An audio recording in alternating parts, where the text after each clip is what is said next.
Bonjour à tous, mon nom est François Letarté, bienvenue sur ma chaîne JDR D30, une chaîne consacrée aux jeux de rôle sur table.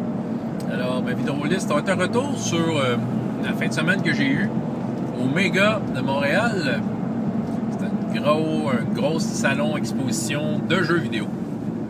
Il y avait un kiosque organisé par le Festival Draconis pour les jeux de rôle, et c'est ça, j'ai été invité là, moi, dans le fond, par l'équipe de Draconis pour participer. Fait que j'y ai été. Moi, je trouve que c'était intéressant. OK, moi, je suis pas un amateur de jeux de rôle. OK, je vais mettre tout ça en contexte. Je ne joue pas... non. Je suis pas un amateur de jeux vidéo, excusez. Qu'est-ce que j'ai dit là? Non, ben c'est ça. Je suis pas un amateur de jeux vidéo. OK? Je ne joue pas vraiment des jeux vidéo. Mais bon, j'y ai été. J'ai quand même été voir quelques... j'étais allé voir un peu l'exposition. Il y a quand même des belles affaires intéressantes.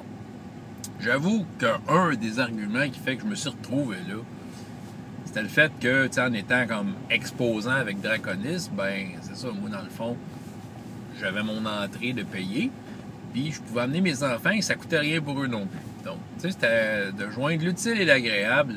Donc, j'ai fait tout ça en même temps, puis ça a été une belle fin de semaine, en somme toute. Bon, Méga, les gens allaient là, payaient leur entrée, c'était pour aller voir des jeux vidéo, sûrement pas des jeux de rôle. Donc, c'est sûr qu'en allant là et en proposant les parties, je m'attendais pas à avoir du monde nécessairement. T'sais, le monde ne sont pas là, ils n'ont pas payé pour coller 4 heures à une table de jeux de rôle, ils sont là pour essayer des jeux vidéo. Mais, tu sais, quand même, il y a eu de l'action au kiosque de Draconis. T'sais, on s'entend, on n'a pas été là pour rien. Il s'est passé des choses. Des gens qui arrêtaient, qui posaient des questions. Puis, sérieusement, il y avait quand même des tables en action, des tables de jeux de rôle, des gens qui jouaient. Il y avait au moins, dans la section, ce qu'on était, entre 4 et 6 tables, toujours en activité. Ce qui est quand même pas si mal. Les gens qui passaient pouvaient voir du jeu de rôle. À quoi ça ressemblait? On n'était pas tout seul. C'est sûr que la section voisine à nous, c'était le Adventure League de Donjons et Dragons. Donc, en quelque sorte, on s'appuyait mutuellement. Puis eux autres, mais il y avait des gens qui venaient dans leur partie, puis d'après moi, c'est parce que l'Adventure League ont comme leur façon de se promouvoir, parce qu'il y avait des gens qui allaient là, qui semblaient savoir ce qu'ils voulaient. T'sais, ils allaient voir l'Adventure League, puis ils allaient s'inscrire. Nous, il y a des gens qui s'inscrivaient, il y avait des tables qui étaient actives. Bon, ben, je pense que la plupart du monde qui était aux tables du kiosque de Draconis, c'est du monde qui était au courant. Je ne sais pas à quel point il y a eu des passants qui ont arrêté puis joué, mais il y a eu du monde. Ça, c'était correct. C'était très positif, tout ça. Première journée, moi, je proposais du Hero Kids. Ça prenait quelqu'un faire les animations d'enfants. Hein? Ben, c'est moi. Bon. Fait que j'ai proposé du Hero Kids, ne sachant pas si j'allais en faire. J'avais mon beau costume médiéval et ma guitare, puis c'est ça. Ben, tu sais, je faisais du gros social avec le monde qui était là, les gens de Draconis, Stéphanie, puis les autres, il faudrait que j'apprenne leur nom. Ben, j'ai vu assez, je pense que j'ai vu assez souvent dans une année pour leur faire honneur et en apprenant leur nom. Fait que ça, je vais travailler là-dessus jusqu'au prochain Draconis. Il y avait évidemment d'autres mondes que je connaissais, Christophe Bresse, Vincent Coutelé, Marc Vallière, pour ne nommer qu'eux. Somme toute, c'était chill. OK? J'ai malgré tout eu deux tablés de gens qui sont venus jouer. Bon, j'ai eu une tablée plus standard. Bon, faut dire que j'avais déjà... Une de ces tablées-là, c'était mon fils, un de mes deux fils. L'autre était dans les jeux vidéo. Il y en a un qui voulait vraiment jouer à Hero Kids. Puis on avait amené un petit ami avec nous. Fait que c'était mon fils avec son petit ami. Puis la maman de ce petit ami-là qui était venu avec nous.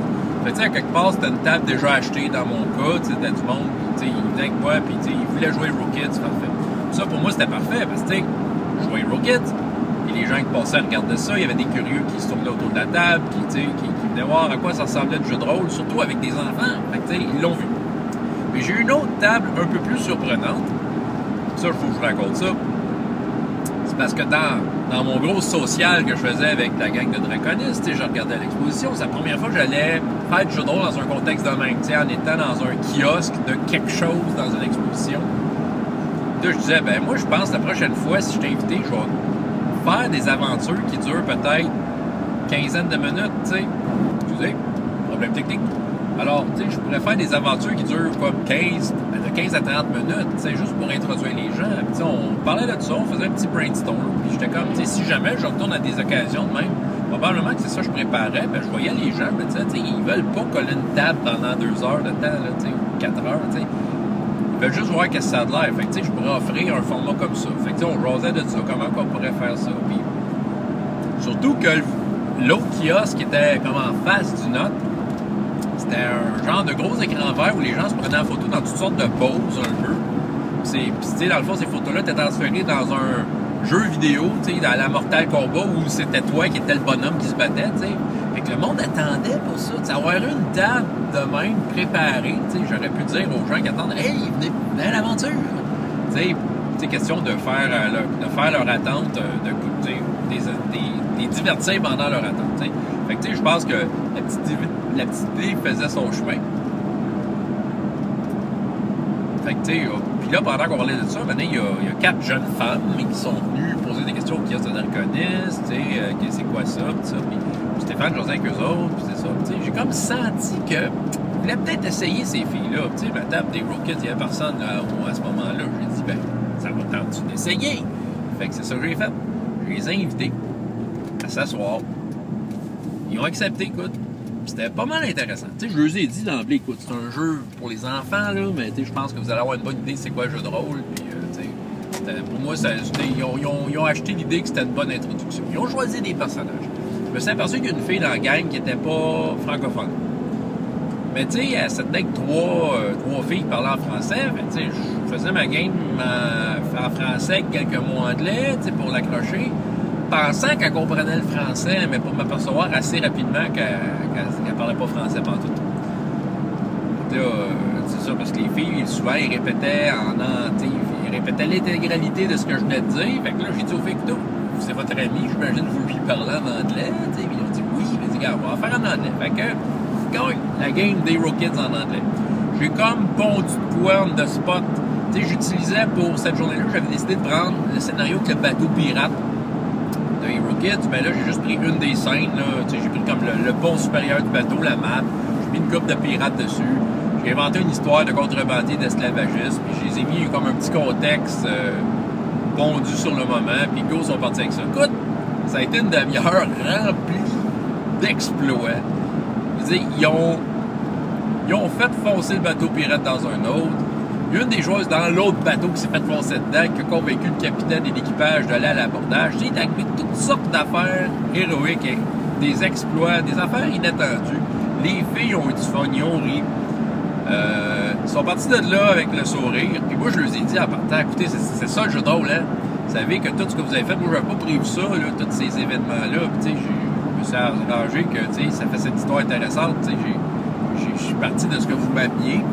J'amenais les conséquences, puis logique et amusante. Puis je voyais bien que les filles aimaient ça, ils posaient des questions. Je pense que, ils sont partis avec une image positive et peut-être qu'on va les avoir à Draconis ou à d'autres, peut-être qu'ils vont essayer de faire du jeu de rôle par eux-mêmes, par elles-mêmes, mais c'est ça.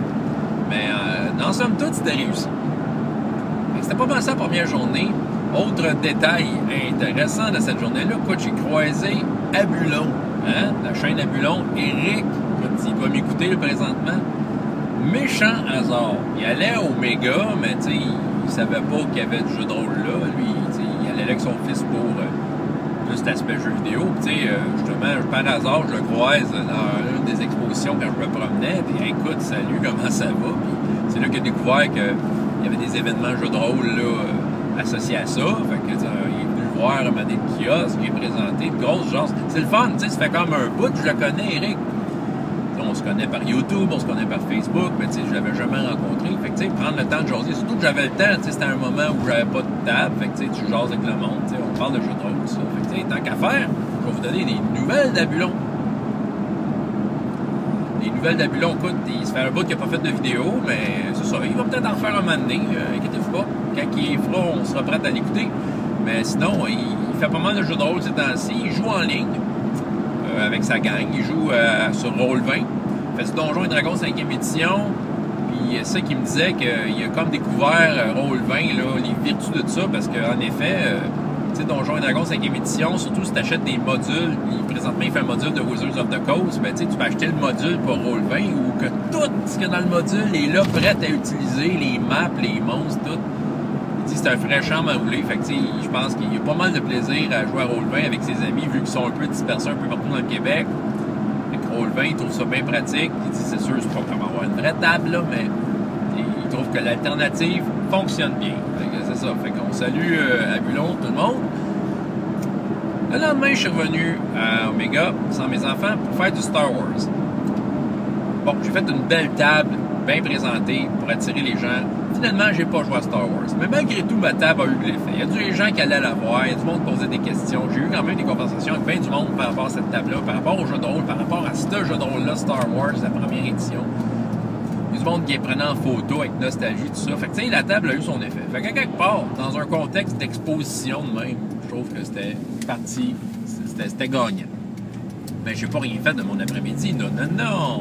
Je me suis embarqué dans une game avec nul autre que les Aventureux. Plus précisément, Christophe Bresse, Marc Vallière, Philippe Gamache et Vincent Quigley. Puis devinez à qu'est-ce qu'on a joué? Hein? Je vous laisse deviner. Un PBTA! Ben oui, c'est la première fois que je faisais un Powered by the Apocalypse. Je ne ferai pas les détails du Powered by the Apocalypse parce que ça mérite une vidéo à part entière. Je pense que ça vaut la peine que je partage mon expérience, ma première expérience PBTA, dans une vidéo à part. Mais malgré tout, je peux vous dire que ça a été très agréable. Tu sais, premièrement, je pouvais pas tomber mieux pour apprendre ces jeux-là qu'avec cette gang-là. Fait que, tu sais, puis je connais le calibre de ces joueurs-là. Fait que, tu sais, pour moi, c'était un win. Tu sais, je m'assoyais avec du monde, tu sais, qui savait jouer, puis que, tu sais, qui était assez, tu sais, que je le sais assez bon pour rendre l'expérience intéressante. Je pense que mutuellement, on pouvait faire de quoi avec ça. Puis c'est ça que ça a donné. Ça a donné un après-midi très agréable. Un petit 2h30 bien investi dans un jeu que j'essayais. En bonne compagnie. Tu sais, je ne pouvais pas demander mieux pour un dimanche après-midi où il faisait pas beau. Fait que, tu sais, sérieusement, ça a été une grande réussite pour moi cette fin de semaine-là. Ouais. Fait que là, j'ai un scoop pour finir. Fait que c'était juste le journal de ma fin de semaine. Hein. Si vous êtes rendu là, écoutez la vidéo, c'est parce que ça vous intéresse. Mais si ça vous intéresse tant que ça, justement, le scoop. Draconis 2019, le 1, 2, 3 mars 2019. Si les dates ne changent pas, c'est ça qu'on m'a dit. C'est ça que la gang de Draconis m'a dit.